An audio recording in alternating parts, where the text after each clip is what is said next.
Welcome, everybody. This is Rebels React to the filmography of Arnold Schwarzenegger, Week 2. We are the Huber Rebels. My name is Jordan.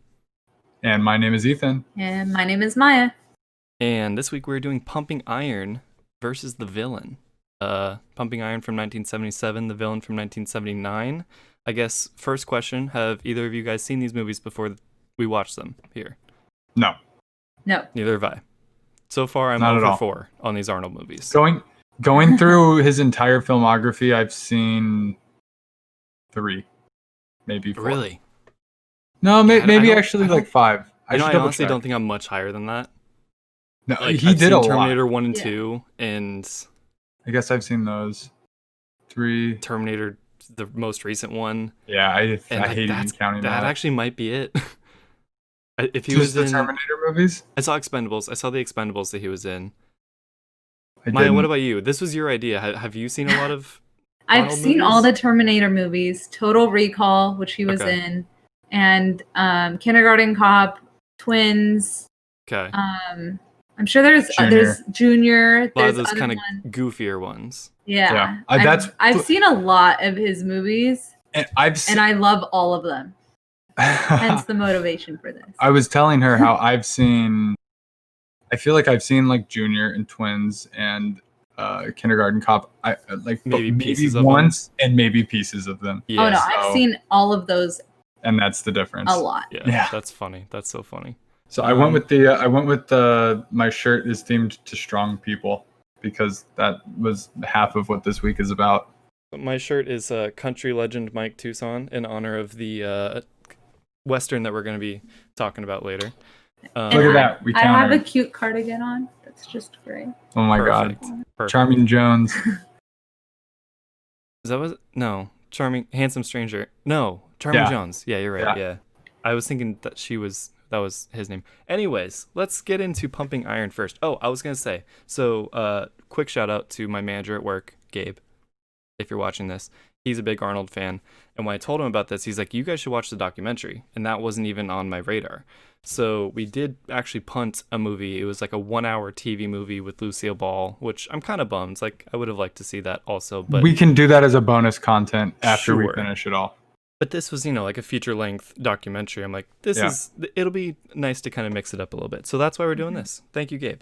So, Pumping Iron Thank from you. 1977, directed by George Butler and Robert Fiore.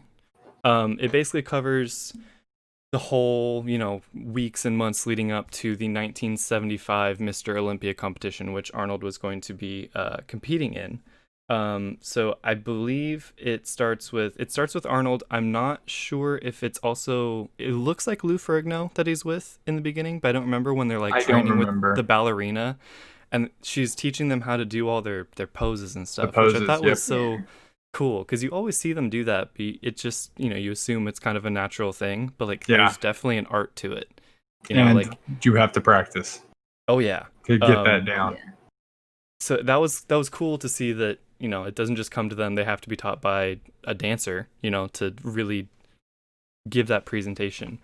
I took that as Arnold being like, "Damn, you are next level." Like I think of guys like Kobe. Like Kobe would do stuff outside of basketball Uh-huh. that would Yeah. make him better at basketball. Yeah, and I'm like, right. guarantee you, other bodybuilders are not going to ballet classes, and that is like Probably Wow, wouldn't this- even want to be caught dead in there, exactly. And it's Yeah. like he will do whatever to become the best. because it's not just about being the biggest or the strongest. Like it is a Yeah, performance. So that's what I learned watching this. yeah. And a question I had when we watched this, like, I assume they have to still do these, but are these still a thing? Like, is Mr. Olympia still Oh, yeah, a 100%. thing? And I guess you just researched a don't little more hear- into it. Yeah. Yeah. Let me, if when the time is right, let me know what you found about it, because I feel like I you will. just don't hear about these. I'll talk contests about it or at the the people in them. end once we go through this. Sure. Then my other question, you see a couple of competitions at the beginning of the movie, and there's people in the audience just cheering for these, yeah. these men, and like, it's like, yeah. who goes to these events? Dude, there's a fan base for everything. Who is the kind of person that goes to an event to just watch a guy flex on a stage and just lose your mind to it? It's Yeah. it has to be. I was surprised because it's got to be more than just the person's relatives. Yeah, those are fans. Those are like actual fans. Yeah, I don't get it either. You also see like some of the people are just as excited for every single person that goes up on that stage. Oh, they it's are not like they just have a favorite. hyped. They're just like, that dude's massive. Yeah. Yeah, I was thinking the exact same thing. I think it might be hard for us to understand because there's so many things to do nowadays. There was a lot less to do, I feel like, before. And that was probably exciting compared to a lot of stuff. Sure, I can see that. Maybe. I really don't know.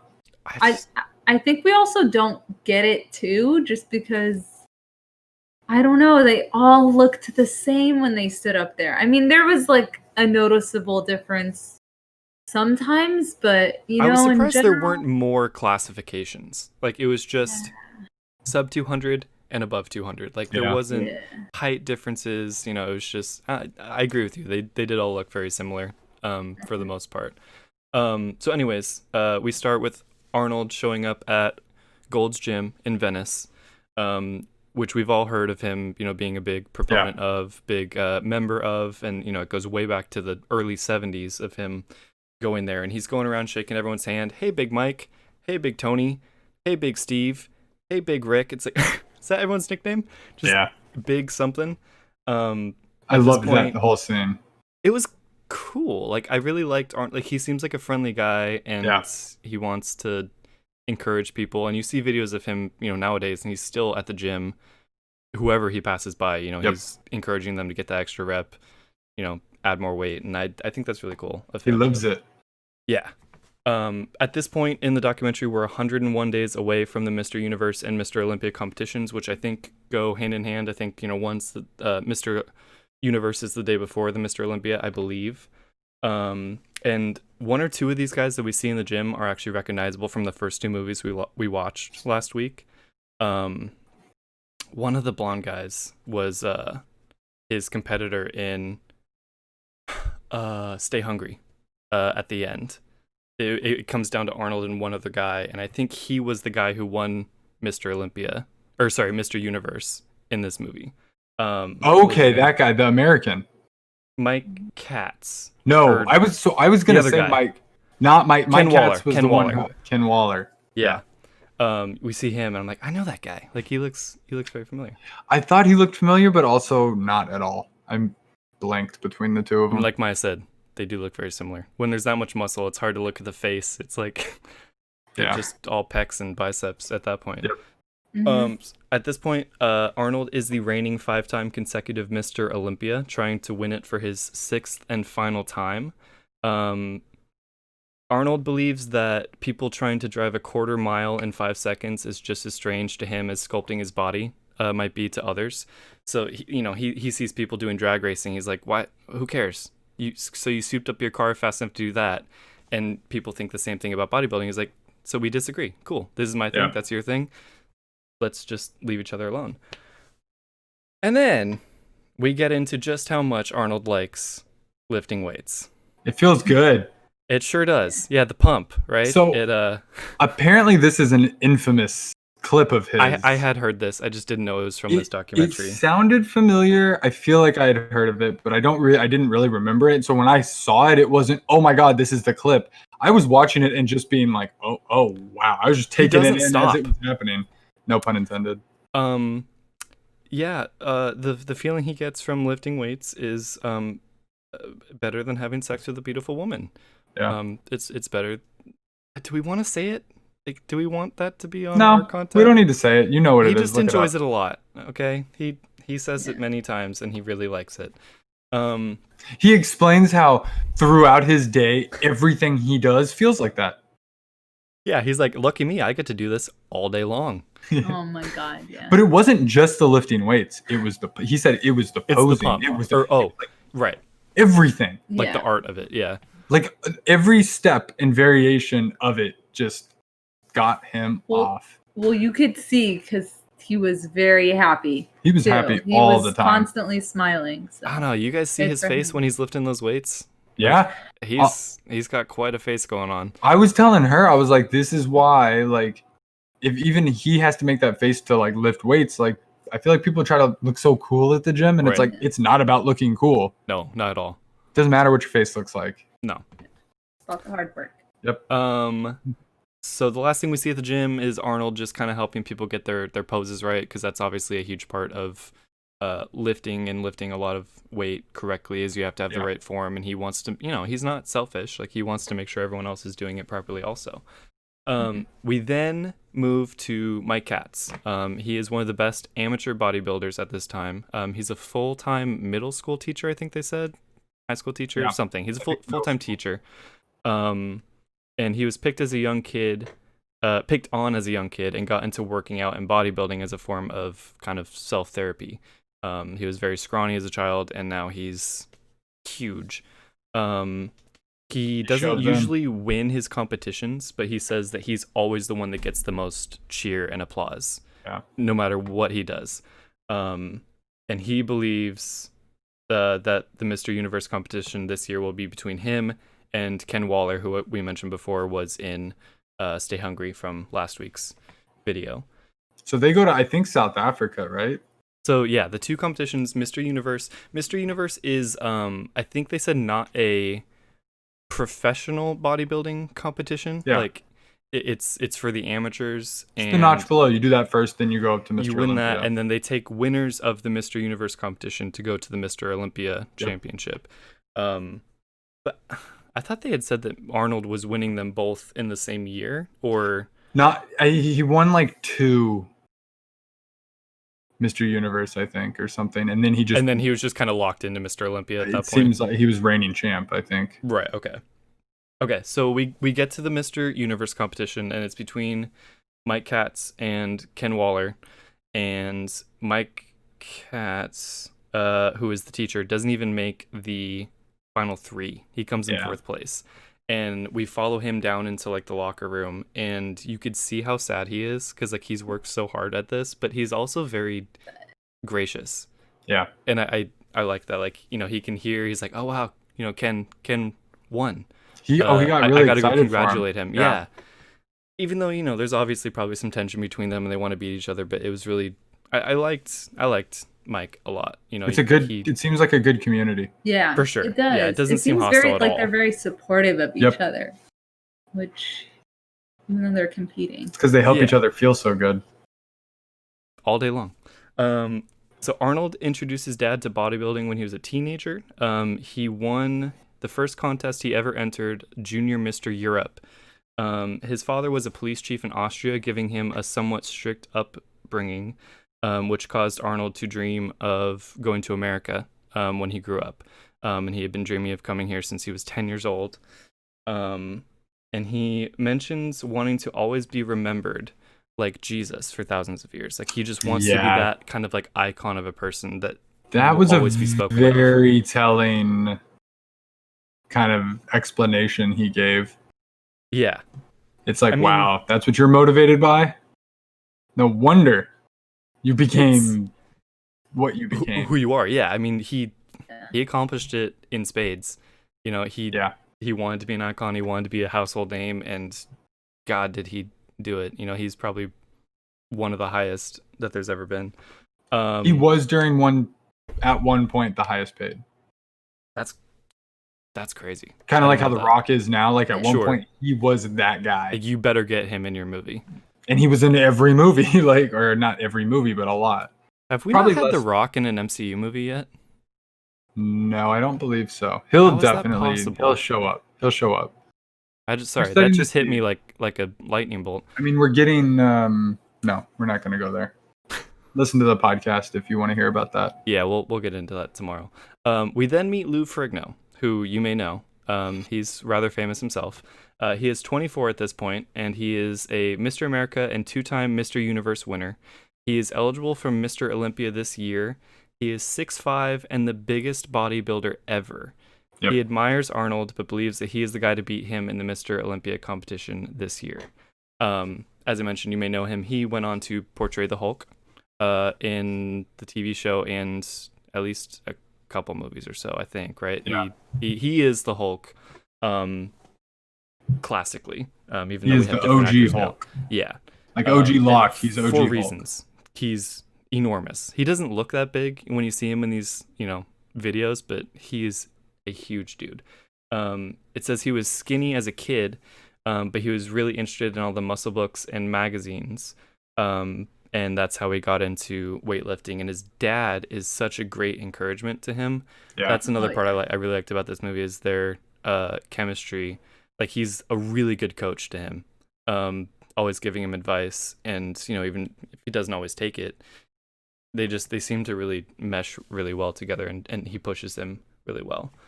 I also noticed I liked how like sharp and quick-witted Arnold is. For someone who only recently learned English, somewhat recently, like, he can give little jabs and joke around with people so well, and like, he loves it. He's so funny. He loves it. He loves those jabs. I love that about him, though. Yeah, I mean, I have to say that doesn't have to do with English. Yeah, you could do that in any language. I think it definitely does. I think it definitely does.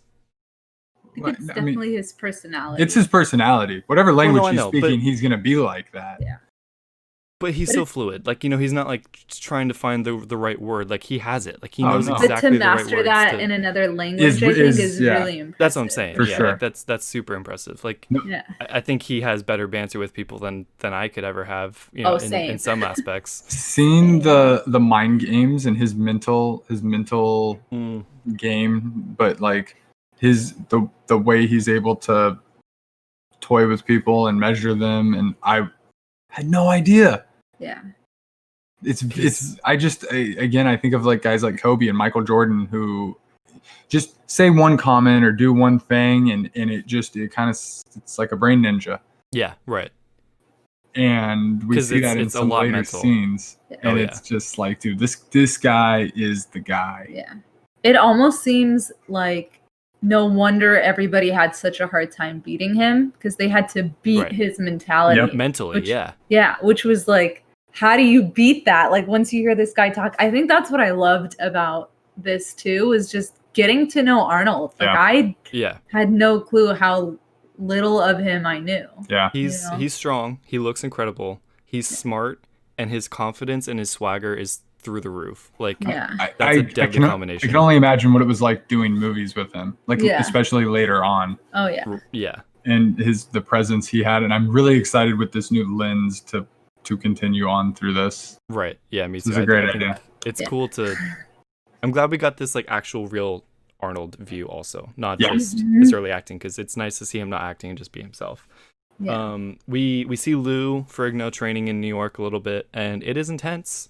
You can tell that his only goal in life is to beat Arnold in this competition, so much so that not every time, but when he's lifting his rep each time, he's screaming Arnold. Like, he just wants to beat Arnold. That's all he cares about. This isn't as important. We meet another guy named Franco Colombo. He is the best bodybuilder under 200 pounds, which will kind of come into play because that's the classification in these competitions. They group them by under 200 and over 200. He's been a contender for Mr. Olympia for 5 years, but intends to win this year. He is so strong, which I guess this is a test of his strength, that he exploded one of those like hot water bags. Yeah, I read that. I didn't really.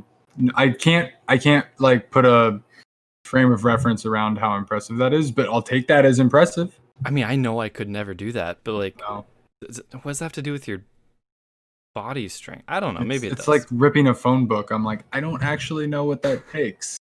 Right. I know that's a lot more technique than it is strength. Like I saw exactly. You have to just angle it correctly and just start tearing it like at the right angle, and then it just all kind of follows. But there you go. I don't know.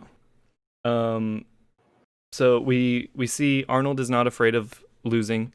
If his competitors arrive out of shape, then perfect. He'll win. If they arrive in shape, he's confident that he can get in their heads and persuade them to lose, especially whoever is rooming with him. He seems to think that he can get in that person's head quite well and distract them. The morning of the Mr. Olympia competition, Arnold has breakfast with Lou and his family, and he looks as calm and comfortable as ever, just joking around with Lou and his parents. Favorite scene. It was really cool. And seeing him just be like, look, I'm so nervous. like you see that and you're like, I can't even attempt to rattle this guy. He's already 5 steps ahead of me. Because he might be nervous, but if he plays like he isn't, then you're already losing, like, Yeah. because Lou looks nervous, or he at least looks He's more focused. focused. He's focused, but he probably is nervous, Arnold's it makes it like shaky rather than like everybody just being cool. It's kind of like, wait, what is happening? Yeah. It makes you kind of uncertain. You're like, should I be as cool and confident as you? Yeah. Or Exactly. Should I be focused? What were you going to say, Maya? I was going to say that something that was the most memorable for me was like right before they both went out to compete against each other in the green room, we'll call it. Green room where they have Locker the room or weights whatever. and stuff. yeah, He really got into his head there. I know. He really did. So they have weights in that room and they're lifting them, of course. Yeah. And like Lou Ferrigno is, He kind of looked pissed a little bit. He's like, dude, shut up. Yeah, oh, for sure. Oh, he lost in that room before yep, he ever 100%. went out. And Arnold's just like goofing around, right? It was weird watching. Obviously, they cut it to make it look like Arnold is, just kind of goofing around and calm and cool as a cucumber the entire time. But he has his intensity probably also. Like you see him goofing around, you're like, dude, are you ready? Like, are you actually preparing? Or are you just trying to get in everyone else's heads? But he has that moment too. When you're the 5-time champ, you can do that. But he was also working out. He was like wetting sweat off and stuff. I just want to know what the actual balance was of like, did he have his own focus time also, where he like needed to, zone out and block everything else out of his head? But I don't know. So there's a pre-judging for this competition. So the judges get to look at each of the contestants before the crowd comes in and gets all riled up and distracting. That's more just a show for everything. They do the judging beforehand. Which I didn't know. And I thought that was really... I was like, that makes a lot more sense because there's so much sense. How do they go out, do, and then you pick a winner off of that little amount? It's like, no, that's where they can do all the technical... During the show, like, a lot of the time they're out there at the same time, too. And it's like, oh, wait, oh, no, can you do that flex again? Ah, crap, I missed it. It's like, this is more just, let me look at you. And what they're checking for is symmetry, proportion, and size and clarity of each muscle group. Yep. Which makes sense. And then, as I said, there's 2 classes, under 200 and over 200 pounds, and then they pick one winner of each, and those 2 go head-to-head for Mr. Olympia. We mentioned Lou Ferrigno and his dad. Their coaching and their kind of chemistry is really good. Arnold's confidence is unbelievable, but so is his body, as a note that I made. Arnold talks about not letting outside negativity affect his competitions and his performances. He trained himself to not care about anything such as relationships and trivial things. However, one year, his mother called him to tell him that his father had passed away 2 months before a contest. She asked him to come home for the funeral, and he had to tell her no. And it seemed like he didn't even have the heart to really tell her why. Like, he couldn't even get into that. He's just like, I can't deal with this. I have a competition coming up. I can't think about this. I can't deal with this. And like, that's how intense it is. Even when one of his parents passed away, he had to brush it off. It's next level. Yeah. It's Again, crazy. how do you beat that? Someone that has that mentality, like he's won before. I can't do what he just did. Mm-mm. Like, I don't think I can do that. Nope. It's most people won't and can't. Right. So the winner of the under 200 pound contest is Franco Colombo, Mr. Exploding Water bad guy. And then over 200 pounds, Lou Ferrigno comes in 3rd out of the only 3 over 200 pound contestants, which I actually found shocking. Yeah, they only get the top 3. As much as they played him up, I thought he was at least going to come in 2nd. But there was this French guy who also looked unbelievable. Yep. Who was better than him, and Lou came in essentially last, in his category. Obviously, Arnold wins his category, so it comes down to Arnold and Franco Colombo. They're really good friends. They were rooming together, I believe, for this competition. And can you believe it? Arnold Schwarzenegger wins for the 6th year in a row. And it is after he wins that he announces he is retiring from competitive bodybuilding. He's never going to stop bodybuilding. It's his life, it's his passion, but he's done with competing, which I'm sure shocked the world at the time. And then they sing "Happy Birthday" to Lou Ferrigno, which I don't know if that was the same day. And Arnold wore the best shirt ever. I forget what it said. It was great, but what did it say? It was like Arnold is the best or something like that. It was just so something cocky. along those lines. Yeah, yeah. I also like too that like all Lou wanted was to beat Arnold. Yep. And he didn't do it this year, and then Arnold retires, so he never gets to beat him. Yep. I'm sure. I should have researched it. I'm sure Lou probably won Mr. Olympia at some point. So I believe he returned, and I want to say he won, but I'm not 100% sure. I want to say he won like twice, Okay. and then he decided to, or maybe he even lost. See, and that's why I shouldn't be just. And then he flipped to Hollywood. He decided bodybuilding was not for him, and I'm going the Hollywood route, and he did that for the rest of his career. That makes me so sad because this documentary made me like. I really liked Lou Ferrigno. Yeah, I do too. Like, he was like a softie and just like a good boy that listened to his dad, and but I don't know, there was something so like sweet about him. He got a big break in Hollywood. Yeah, no, he did, but it looks like he never won Mr. Olympia. That's why I don't think he did. I think he just kind of walked away. He got. Oh wait, I'm confused because I thought the documentary made it seem like this was his first time competing for Mr. Olympia. Seems like in 1974 he was in it and he got second place, and then he got third, and it looks like he didn't do it again until 1992, in which time he got 12th, but I don't think he ever won. Yeah. So he made his name in Hollywood. Yeah, for sure, as did Arnold. And that's Pumping Iron. Did you have any competitive bodybuilding stats? You said you had current. I decided I wanted to look up like, wait, so is Arnold like the GOAT of bodybuilding? Mm-hmm. And I just like from that community, I wanted to hear what like kind of people said, and he's kind of consensus like he's the greatest bodybuilder of all time. Everything that came with his persona, his presence, he elevated the sport during what they called the golden era, and we got to see him at the height of that. That's cool. And now we get to see. So he was number 2. I imagine he popularized it, right? Yeah, I believe so. Yeah. And then number 1 was Ronnie Coleman, which when I saw this, I was like, I definitely remember that name and seen pictures when I was in middle school and stuff of the crazy buff guy. And he showed up in the 90s, like late 90s. And he literally showed up to Mr. Olympia in like 1997 or 1998 at Madison Square Garden.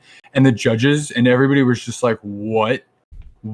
We've never seen anything like this. He was just so massive. Oh, this guy's big. And he was like 300 pounds. Oh my God. And he won, and then he went on to win like 8 or something. So he's considered the best, I think, because he was the biggest. Like his numbers blew away anything before, kind of a thing.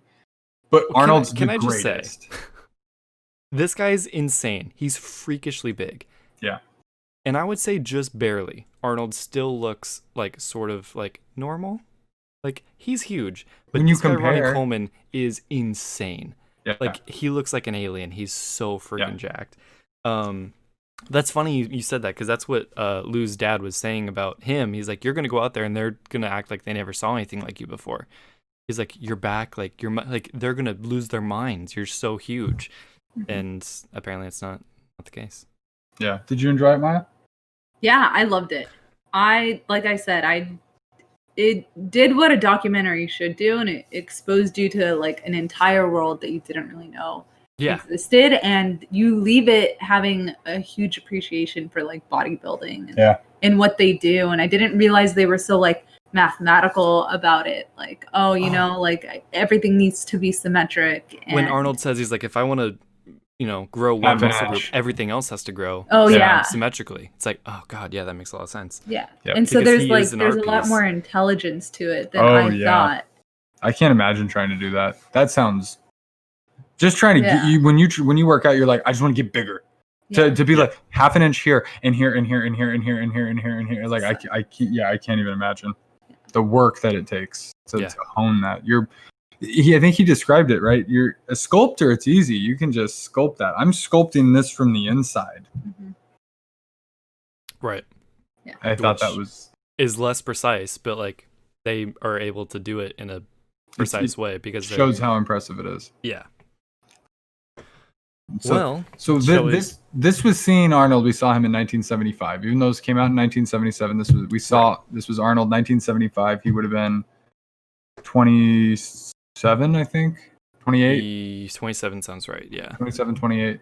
And his next movie, and the next movie that we watched, which kind of I would say is his like foray into his later Hollywood career, is The Villain, 1979. So this is yeah. technically 4 years after. Yeah. And honestly, he just kind of shows up. Yeah. This movie gets going. So it's also starring Kirk Douglas Yes. and as the outlaw, The titular villain. Yes. the titular villain, Cactus Jack, and Anne Margaret as Charming Jones. That's Yes. pretty much the three main characters. Charming. I'm just gonna say before we get into this, the music was phenomenal. I'm pretty sure they just played one song over and over again. Oh. but It was the same song, like the same music with Different- different words. I think. Yeah. it was like just for different parts people. of one long song, and they would I show think you're us right. sections of it, and then at the Yeah. end they showed the whole song, kind of a thing. It was amazing. And so it starts out basically we're in this western town. Well, before that, actually, the intro scene is with Kirk Douglas as the villain. He's riding across with Monument Valley in the background, Yeah. and he comes up on a train. Also, we knew nothing about this movie when we started it. Mhm. All And I knew was the so- poster, Yeah, and which like, gives a little bit away, but no, I didn't even. not much. I was like, it's a western movie with Nothing. Arnold. What are we gonna get? Yeah. And so The first scene. he shows up it sets the and gets tone. off his horse, and the train is coming, Uh-huh. and he's ready, and He's ready to jump on that train. he's getting on that train, Yeah. and he jumps, and the train goes, and he falls flat on the ground, and I think we both look at it, we're like, Is this a comedy? exactly. That's what we did. We looked at each other and we're like, "Is this a?" Because he's dressed in all black, so Yeah. you know this guy's the bad guy. yeah. Okay, and he's trying to jump on a train because we know what he's trying to do. He's He's gonna trying to rob it. Couldn't look more like a bandit, dressed all in No. black with the bandana over his nose. Like, Mhm. I immediately it had my attention. Yeah. And I was like, okay, this is what we're in for. and then I think the next scene is he heads into a town yes. to try to rob a bank. And this Yes. guy is super drunk, and he talks to him, and he pulls out. Well, after he's talking to him and he realizes this guy doesn't have the combination to the safe, he pulls out his little book. Favorite part. Which at first I thought was a book that the guy had there until I realized, oh, this is his book. He's reading about how to be a bad guy. Oh yeah. He relies on this book. Yeah. He proceeds to set the dynamite to blow up the safe and blows up everything but the safe. Yep. Classic. He gives the bank teller a few steps on what to do, right? He's like, 1, move over there. 2, open the safe. 3, do this, right? And the bank teller does 1 and 3. And he's like, you forgot number 2. And the bank teller says, oh, no, I didn't. I did that when you walked in. I'm like, oh my God. I hate jokes like that. I really hate jokes like that so much.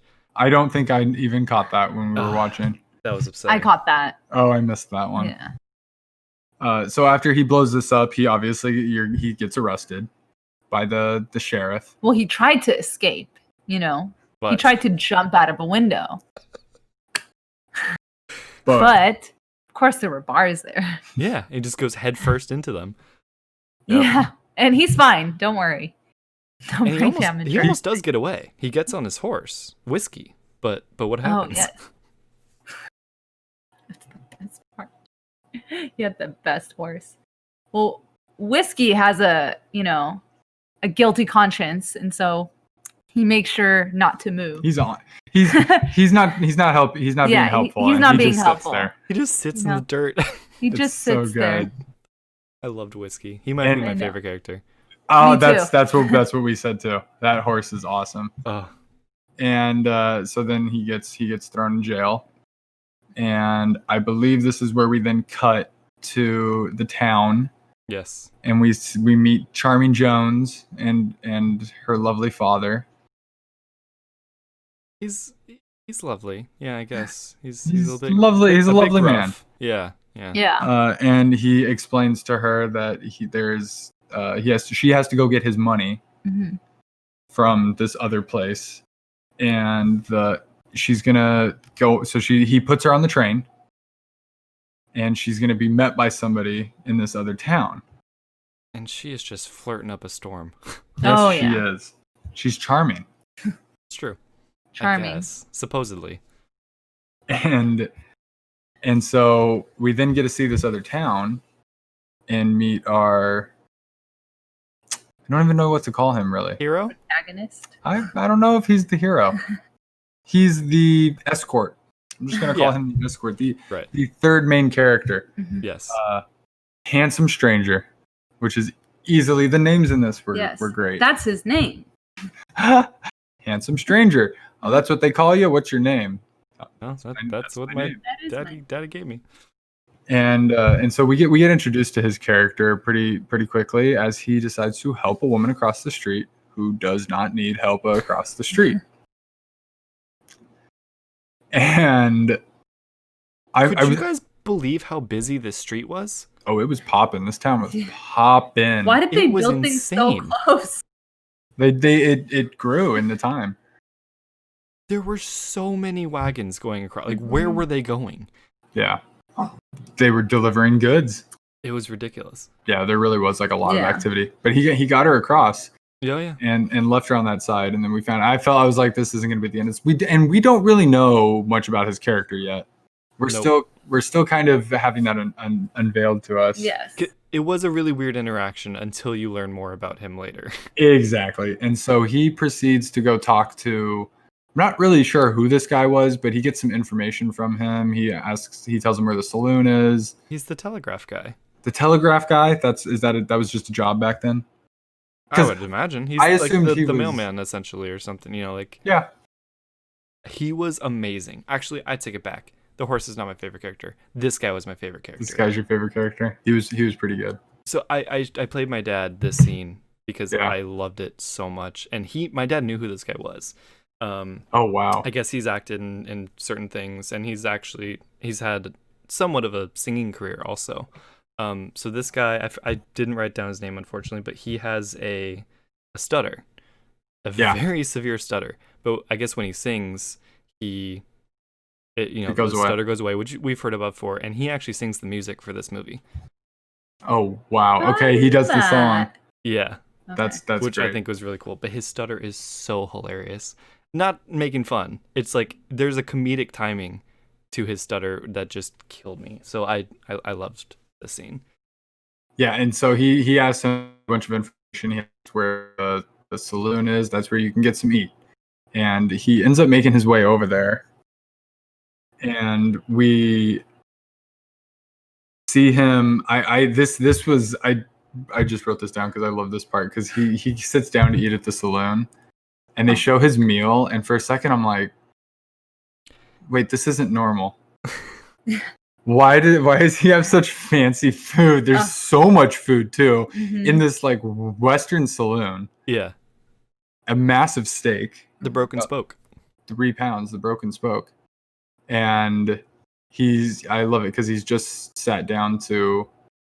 He looks like he's eating at a 5-star restaurant too. Like But also, the entire building is made of wood, yeah, and he has like a tablecloth over his. It has like all the silverware on it, and but also, what was he eating? It was just an entire plate full of like this weird, like It was Ayers beans rock and from steak. Australia of meat. It was Yeah, kind of gross looking. it was nasty. yeah. That was the like still old west part of it, I figure. Yeah, But that's when the telegraph guy comes back. Did I mix this up? When does he re-meet the woman? Is it before he goes into the saloon? before he goes in. Yeah, because Okay, 'cause he I thought it crosses was when back he- across the street. Okay, that makes sense. And meets this woman who's being carried up the stairs on a stretcher. as she needed to be on the other side of the street. So then she had to go back on her own and proceeded to get hit, the exact thing Arnold was trying to prevent. And we're like, okay, yeah, this guy is, why did you do that? And she sees him and flips. And she's like, she I'll kill goes you. ballistic, and then he goes in and gets his food. So while he's eating in there, the telegraph guy comes and what does he tell? Does he tell him the train is He ready? tells him that the train is arriving with the woman that he's supposed to meet. With Charm. And he's like, yeah, I heard it at 10 Mile Crossing or whatever. And Arnold's like, oh, perfect. It's 10 miles away. I have time to eat my dinner. And the guy's like, oh, yeah, but 10 Mile Crossing is only a half mile away. He's like, that doesn't make much sense. I guess I better go now. And so he leaves to go meet the train, and then the telegraph guy eats his food. Did we say why he was meeting her yet? Not quite. We kind of put two and two together when they meet up, because I didn't even. Oh well, we have the whole jail scene that will explain it too. I think we skipped that as well. But the reason Arnold's character needed to meet up with Charming is because he owed her father a favor, because her father had saved his life somewhere in the past. So I just wanted to add that to why he had. And he never clarifies what it was. No. What? The favor? The saving his life, right? It's just this like vague thing. Yeah, he goes into it. He explains what her father did for him. Who cares about that though? Oh, it's an amazing story. Are you kidding? Okay. Well, go for it.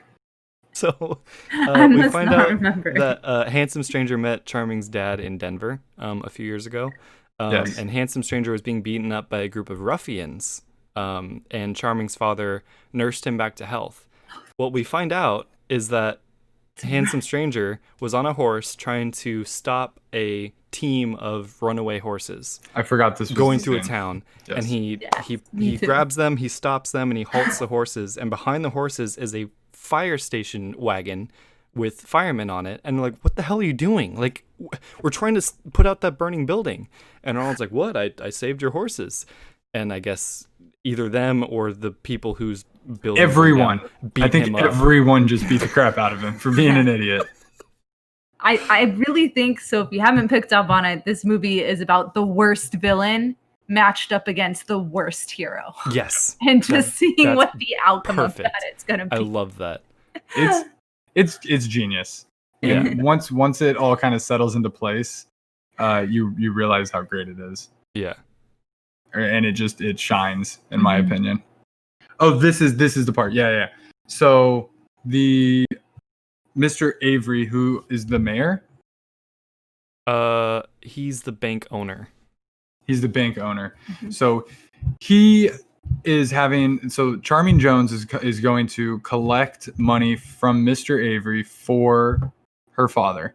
And so he comes up with a plan. I go to the jail and talk to one of the outlaws in there and try to get him to steal my money back. Basically, he's going to give her the money, and then he wants him to intercept it midway and then return it to him. Yeah, because if that happens, like, it's kind of hands off for him. Like, you can't trace it back to him. It's like, oh, the money was lost, except it came right back to me. So exactly, smart plan. So he's trying to do a double. They're all trying to do each other dirty. Right. So then the outlaw. What do we want to call it? Should we just call Kirk Douglas? He's the I think villain. This also might be the first. Okay, he's Cactus Jack too. I think this might be the first Kirk Douglas film I've seen. So that's I was very confused. I was the whole time thinking this was Michael Douglas. Oh, that would be his son. My God, he's old and he still has to be Hank Pym. Like, how does he do that? And I'm like, oh right, he's the dad who only died a few months ago. This year, 103. Yeah. That's baller. That's it's a long life. That's a long life, yeah. And he had a was long a legend. acting career too, yeah. So he heads across the bar to get a drink. He's free and he's getting ready for his mission. He's talking to Size. He orders a whiskey, and then he throws it in his eye. I've never seen this before. But I'm also not sure if this is not a thing that people do. Like, people take shots in different orifices of the body, and maybe the eye is one of them. I don't know. Yeah. I couldn't. Based on the tone of this movie, it seems like he's just an idiot, as they all are. And because I think whiskey, though, the people next to him look at him weird. Right. And then he turns and he punches one. That was my favorite part. And then Why? And then he punches the other. They just kind of stand there and take it too. Right. And then the guy's like, "Here's a 2x4," and bangs him on the head. And we're okay. There we are. We're moving on. Yep. The movie then, we get into the second act, essentially. I don't even feel like there's 3 acts in this movie. It's just, no, there's 2 acts. It up, and then just the comedy of events that happens after this. So Charming and Handsome Stranger go on their journey. They're going to go return the money back to her father, and the villain is now in pursuit, trying to stop them. And we just get to see every single different tactic he has to try and stop this single wagon with 2 humans on it. And how does it go, Ethan, for him? So we were sitting there and we're watching, and all of a sudden I'm like, wow, is this real? Is this real? This is Coyote and Roadrunner. Yeah. And right there is when I fell in love. Because that is like one of the most genius ideas I've ever heard, to make a real movie of that. And they continue to then execute that throughout the rest of the movie. The entire movie.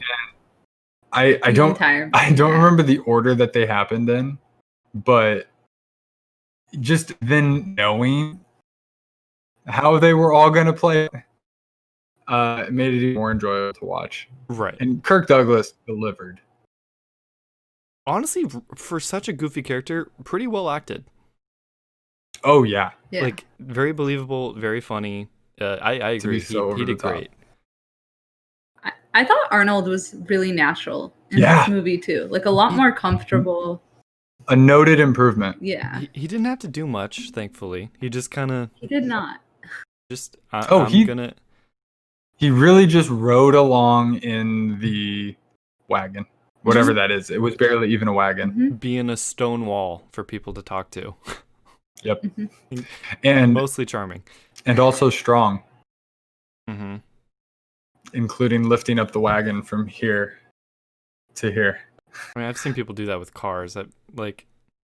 I know. I remember him being like, he was like amazed by it, and it was not that impressive. But so this was when they stopped for the night, right?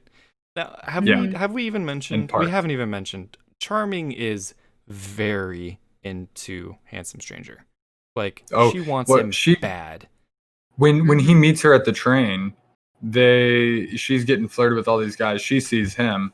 Yeah. She touches his arm. She strokes him, and she is all in. She's like, yes. Not a fan of that. He's either oblivious or not interested or something, but he just keeps brushing her off time and time again. He's thick to everything. Right. Like, and he plays it so well. Like, and I don't take that as like Arnold being a bad actor and it comes off that way. Like, you can see his improvement. Yeah. It just, whatever innuendos she throws at him, he takes it too literally, and she just gets more and more frustrated throughout the movie. I love how his excuse is to keep going and getting wood. And that couldn't have been that's what he does. A coincidence. No, I don't want to do anything with you. I'm going to go get wood. Yeah. He's actually, he had a buddy over there. He was going to get wood. Oh. Well, that outfit he was wearing. That really should have been the first thing I said as he strolls into town in a bright blue outfit. Yeah. He looks just amazing, stands out. Right? You can't owns miss him. it. Yeah. He owns it. And so they stay for the night, and then they continue on their journey, and he proceeds to try any number of tactics to stop them, and fails every single time. and it's just a comical, sequence of events that are then accompanied by the actual music, Right. like the actual Looney Tunes music. Right, that's right. Oh, dude, and like the oldest trick in the Looney Tunes book of painting the tunnel on the wall. This was actually when I lost it. Like this took the movie down a couple pegs for me. When he paints that was the my tunnel favorite on scene. the oh, I hated that. When he paints the my- tunnel on the wall we're- and we're they watching, and actually he ride starts- through it. He starts painting it. I'm like, Maya, you realize what's gonna happen, right? You know what's gonna happen, right? Because I'm like, He's gonna go right through. and then gonna crash into it. Yep. And to see that in real, In a yeah. I was like, they have dove so far into this. Like, I love it. They're getting crushed by the boulder, getting chased by the boulder. It's a live action cartoon. It's a live action really cartoon. is. Yeah. And the shot of where the boulder is, like, where the boulder rolls down the hill and then somehow goes backwards and Right. chases him, and then the camera cuts and just keeps showing him over and over again, and then he's under it. Oh man. See, The jankiness of the shots yeah. Excuse me. Bless you. was something. I was really liking this movie. I just, and this is just me personally. I didn't think it had to be so cartoony, and I still think it could have been just as funny and clever. When it got so like unrealistic and cartoony like that, I was just like, ah, man, like, did we have to? If you really go back and look at it, he literally threw whiskey in his eyes. But I feel like that's possible. Oh, okay, yeah, it really gets into the extreme. I see what you mean. Yeah. But yeah, Okay, it he literally becomes got Wile E. crushed by a boulder Coyote from 100 feet. I know. And I was like, oh, and God, okay, I see what this is. He's like hanging on the branch, and then the branch falls, and he hangs there, and then they literally do this in the shot of him just like falling out of the screen. Yep. The angles are where he's thrown from the horse into the water, and it like hard cuts to him landing in the water. It was pretty ridiculous. It's good. It's good stuff. How do we want to touch the Indians? Oh, Yeah, I don't know. So one of the most confused about racist, ridiculous It's awful. depictions of Native Americans that I've ever seen. Horrible. It was painful every single time it was on the screen. Two white people playing the head Native Americans, and then actual Native Americans playing the what did they call them, Apaches or something? As during they have a battle, they team up with the villain to try to assist him in the Braves. And I still don't understand what happened here, and everybody just immediately fell off their horse and died. It was kind of funny though. But yeah, it was insane because of how ridiculous it was. I'm like, oh my God, we're gonna get like a battle scene, and then they all just fell and died. Okay, but they died. Did they I thought die? there was a line they couldn't cross. I think he said no. That was later. That was later. I literally think there were like and then there were only a few of two them survived. We can go on. Two survived. We can go. I'm like, what killed them? Right. They fell in the mud too hard. They all just instantly fell in the mud. Here's my question though: with these two head chiefs, definitely talking racist, with a really racist definitely accent too. Insensitive, yes, but they knew it, like, because the guy I don't know who this actor was, but he seems like he had been in things, and he had a very distinct voice and way of speaking, and he would transition into that sometimes to where it like almost seemed like obviously they knew what they were doing. It's not like they didn't want to hire Native Americans and then they hired white people instead. Like that was part of the joke, but it was so weird. I'm glad you said that, because I definitely noticed that too, and I was like, why are you doing this? Even 2020 made me uncomfortable. Yeah. And they did refer to them as Indians instead of like Native Americans. I just did too, and I apologize. That's still a thing. That's still a thing that most people do. I'm not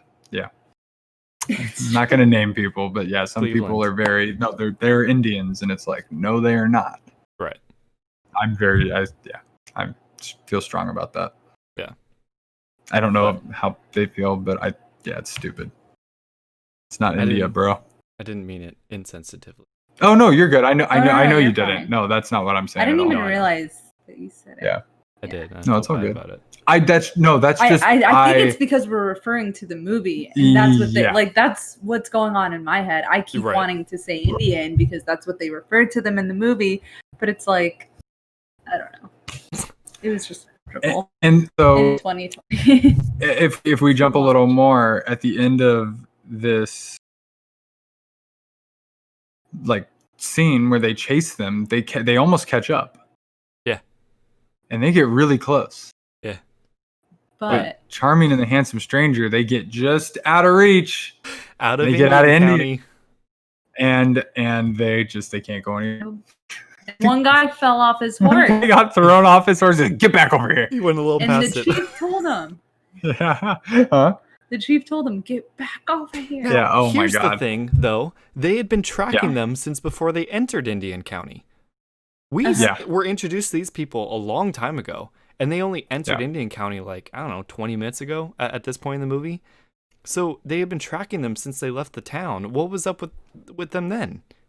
They weren't where they were supposed to be. Intentional plot holes. Stupid. There was one other trying to catch them moment that I believe happened also before this with the train.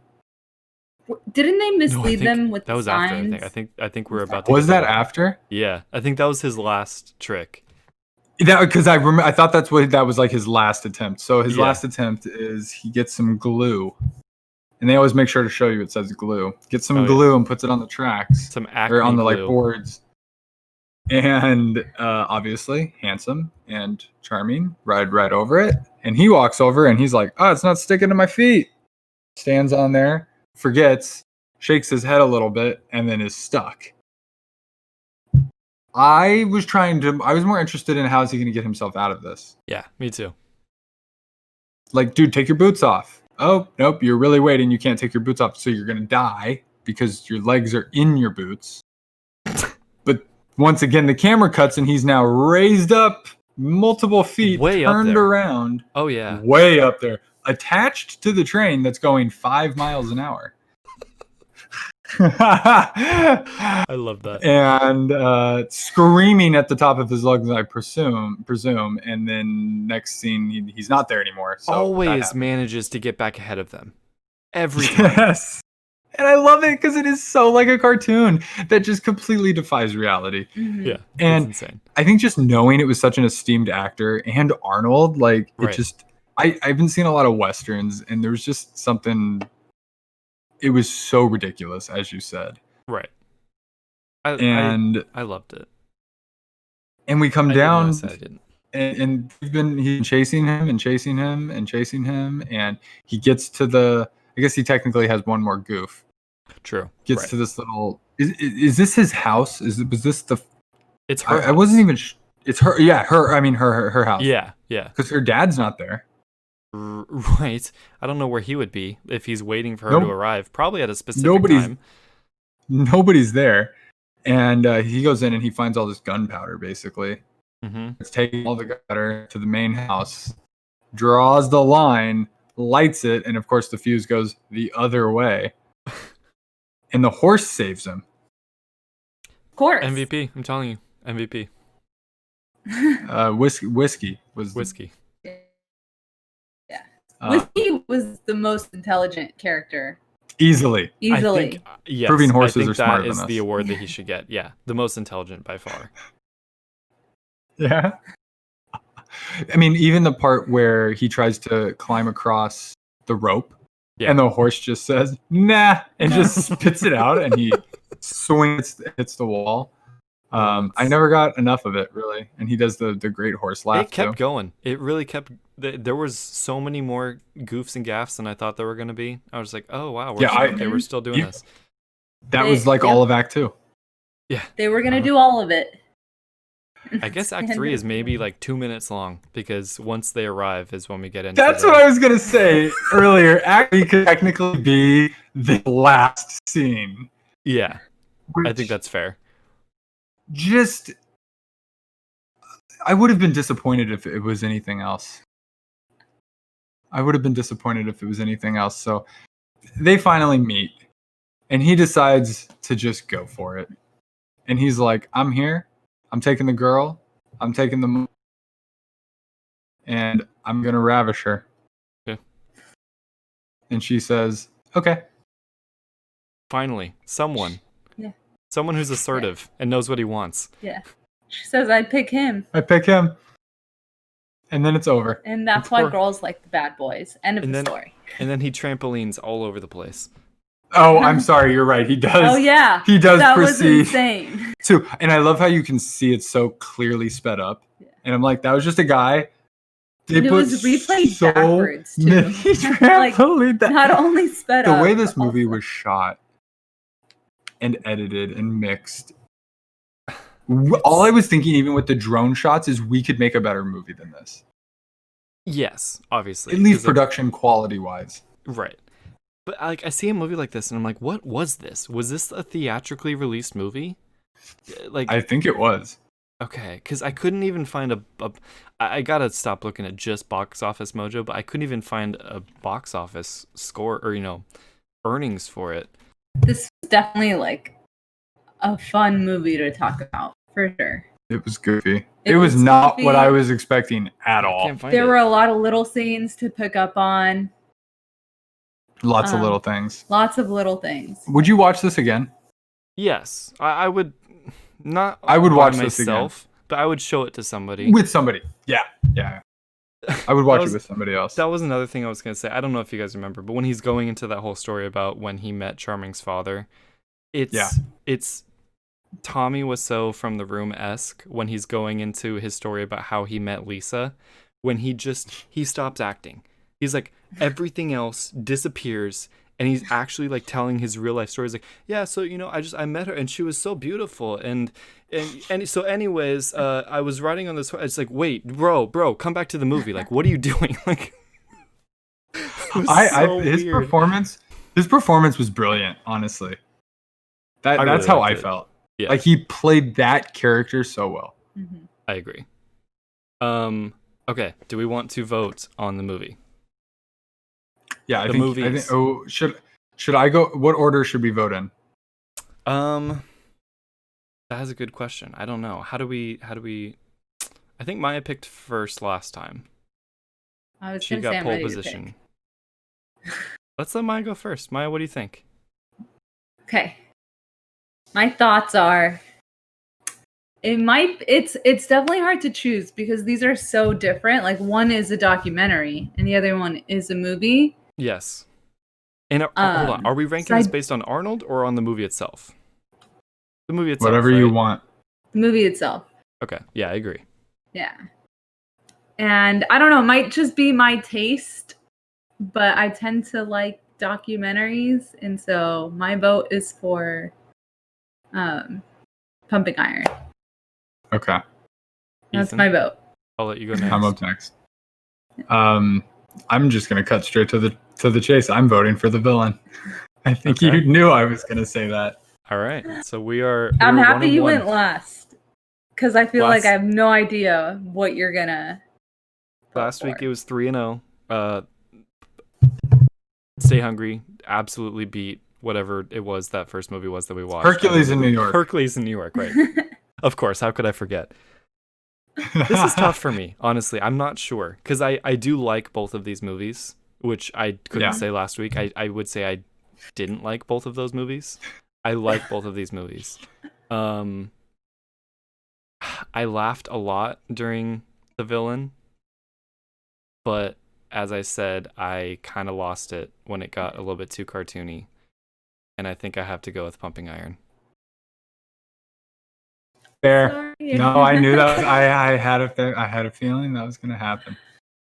Yeah. It's tough, though. And I hereby withdraw from this competition. From the show. Man. That makes me Lou Ferrigno. Sure. I'm that height. You're third place. I think Pumping Iron had my attention more than the villain. Than the villain. Yeah. Yeah. Pumping Iron was amazing. It 100% deserves to advance, but something about the villain like resonated with me. I was more excited for Pumping Iron, but like I wouldn't watch that again. Right. There is something about seeing all these buff naked men that just makes me feel weird. Nothing against them, but No. like I don't want to be around that. I Personally. found myself like feeling my arms a bit. Yeah. It makes throughout the me movie. feel like a weird. Really? And I was like, Mhm. I've got nothing. Like, I don't know how I can lift anything with these arms when they look like that. I think about how I feel to exist and imagine what it feels like to exist like that, and I don't want to feel like that. Like there are people that like they can't put their arms together because they're so buff. I don't want that degree of mobility. But okay, this is what I wonder though. Do you think it feels good to be that? Do you think that feels good to be that enormous? Maybe not like Depends. so big that you look like a balloon, but like if you're just like jacked, Muscles feel good. like Arnold, right? Like I feel Muscles like feel it's good. gotta be nice. I'll never know, and I'm okay with that. I'm perfectly fine with that. You've got like testosterone and all this kind of stuff. I Yeah, mean, there's a whole you bunch get going on. sensation. I know when I lift, it feels good. Even Yeah. To a certain degree, like exercises, like your muscles are designed to respond that way. So I can imagine it. I just would not want to be that big. No. Ugh. Weirds me out. They don't look like people. They look like super people. At the end of this, we'll have to go back and look at the list of our losing movies because I definitely don't think We should do a loser bracket. a losers bracket. Also, I think so too because I don't think the villain deserves to be lumped in with Hercules in New York. I think that's a bit unfair. Oh my God. But that's that's the why format we have. agree. We should do a loser bracket. So in the loser bracket, the villain will go against Hercules in New York. Okay. Oh, maybe I we like could it. do like a loser bracket goes against. I don't know. Maybe the overall winner. Yeah, I or do. maybe goes in the semifinals. Like a double something. elimination kind of thing. Yeah. I something think like that. because I think Maybe there's we can work potential this for the out. winner of the loser bracket to be a very good movie. Mm-hmm. With I agree. how these things are going to Oh, be yeah. ordered up. Mm-hmm. Oh yeah. I still think like the one we'll get out of this one is probably going to be the best, but it would be fun to see which one that becomes and to pit it against. Maybe Like, we can do that at the end of because we're just doing one elimination so far Yeah. for each movie. The Mhm. brackets we'll do at the Mhm. end. Yeah. Yeah. Oh yeah, That'll yeah. be the final episode, and then we do have a surprise, or we have a surprise for the final episode as well. Something that we're going to do that will be interactive for you watching. It will require your vote to decide who the winner is between the three of us. But we'll let you know what that is sometime down the road. We hope that you have enjoyed this deep dive into these two Arnold Schwarzenegger movies, Pumping Iron and The Villain. Next week, I just pulled it up. We have the Jane Mansfield story and Conan the Barbarian. All right. Here we go. Conan the Do it. Barbarian is when I'm in. Like that's where I'm starting to get stoked. Let us know in the comments what which of these two movies is your favorite if you've seen them. I don't anticipate many of you have seen these movies, and I guess if you haven't, then why are you watching this? But for the future, If you you're looking can- for recommendations, Yeah. this is the place to Uh-huh. if you want to find if keep you up wanna with watch us. these movies. Yeah, your homework for next week is the Jane Mansfield story and Conan the Barbarian. So please stay tuned. Please subscribe. Please like this video if you enjoyed it. Please share it with your friends. We also do a podcast on this channel called the Hebrew Rebels Podcast, where we talk about movies and video games in a little bit more depth. And but yeah, I've got nothing else. My name is Jordan. And my name is Ethan. And my name is Maya. We are the Huber Rebels. Till next time. Bye. Charming.